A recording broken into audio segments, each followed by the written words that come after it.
कानून की किताबों को फाड़ दीजिए, लोकतंत्र के मंदिरों पर ताला लगा दीजिए, दे दीजिए सारे पावर पुलिस को, उन अधिकारियों को जिनके दिलों में नफरत की आग धधक रही है। हाथों में लेकर घूमेंगे अपनी पावर और जब चाहे जहां चाहे गोली मारते फिरेंगे। ऐसा यूं ही नहीं कह रहा हूं। जब आप इस रिटायर्ड पुलिस अधिकारियों के बारे में जानेंगे तो आप भी शायद यही कहेंगे। यूं तो पुलिस को जनता की रक्षक कहा जाता है, लेकिन जब यही रक्षक जान लेने पर तुल जाए तो गोली मारने की धमकी देने लगे तो सोचिए आप क्या क्या कहेंगे। पहलवानों का धरना अब सिर्फ WFI के अध्यक्ष वर्सेस दिल्ली की नहीं रहा। न केवल दिल्ली पुलिस वर्सेस पहलवान का मामला रह गया है, बल्कि अब इसमें मर मिटने और मारने वालों की भी एंट्री हो चुकी है।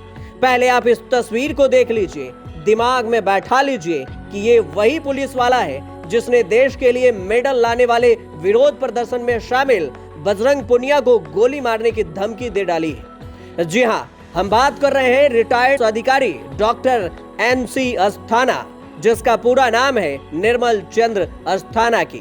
दरअसल हुआ यूं कि डॉक्टर NC अस्थाना ने एक खबर को कोट करते हुए पहलवानों के धरने से संबंधित एक ट्वीट किया, जिसमें उन्होंने लिखा, जरूरत हुई तो गोली भी मारेंगे, मगर तुम्हारे कहने से नहीं। अभी तो सिर्फ कचड़े के बोरे की तरह घसीट कर फेंका है।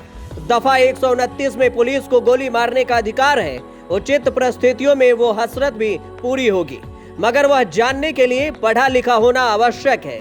फिर मिलेंगे पोस्टमार्टम टेबल पर।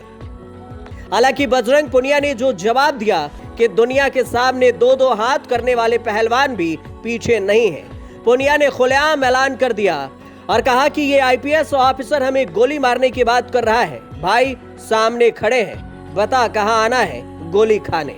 कसम है पीठ नहीं दिखाएंगे, सीने पे खाएंगे तेरी गोली। यूं ही रह गया है अब हमारे साथ करना तो यही भी सही। एक रिटायर्ड IPS अधिकारी की इस भाषण से कई लोगों ने आपत्ति जताई, उनके इस ट्वीट का विरोध भी किया।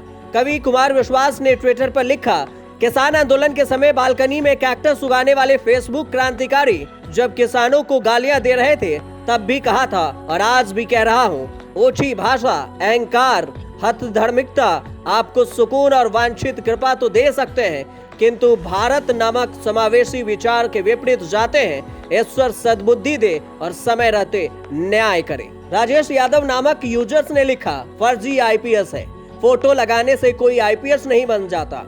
हालांकि ऐसा लग रहा था कि तमाम ट्वीट्स और पुनिया के जवाब के बाद ये ट्विटर वार शांत हो जाएगा, मगर अस्थाना की पुरानी आदत है हर मामले में ज्ञान देना, और इसी लिहाज से उन्होंने पहलवानों के धरने को लेकर कुछ और ट्वीट्स कर डाले, जिसको पढ़कर आपको लगेगा ही नहीं कि ये किसी रिटायर्ड IPS ऑफिसर की भाषा हो सकती है। उसने अगले ट्वीट्स में कहा कि कुछ मूर्खों को पुलिस के गोली मारने के अधिकार के विषय में शंका है। अंग्रेजी पढ़ सकते हो तो पढ़ो। अखिलेश यादव के केस में सुप्रीम कोर्ट का फैसला पढ़ लें। जो अनपढ़ नहीं पढ़ सकते उन्हें नेक सलाह है कि इस अधिकार की अपरीक्षा न लें। बेवजह बेबियां विधवा होंगी और बच्चे अनाथ हो जाएंगे। औकात रहे। आज बहुत शुभ मुहूर्त था। बड़े दिनों से गंदगी फैला रखी थी। दिल्ली पुलिस को बहुत बधाई कि गंदगी को घसीट कर गंदगी की तरह ही फेंका। आ रहा है पुलिस जब अपने अधिकारों का उचित प्रयोग करती है तो अच्छा लगता है। स्वयं भगवान कृष्ण ने कहा है, दंडो दमयताम अस्ति, दुष्टों के लिए मैं दुष्ट हूँ।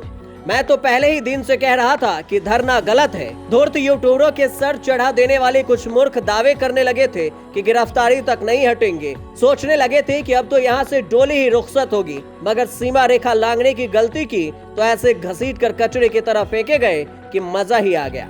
जाहिर है ट्वीट्स पढ़ने के बाद आपको अंदाजा हो गया होगा कि डॉक्टर अस्थाना किस तरह की भाषा का प्रयोग करते हैं। अब पहलवानों को धमकियां देने वाले इस अधिकारी के बारे में भी जान लीजिए।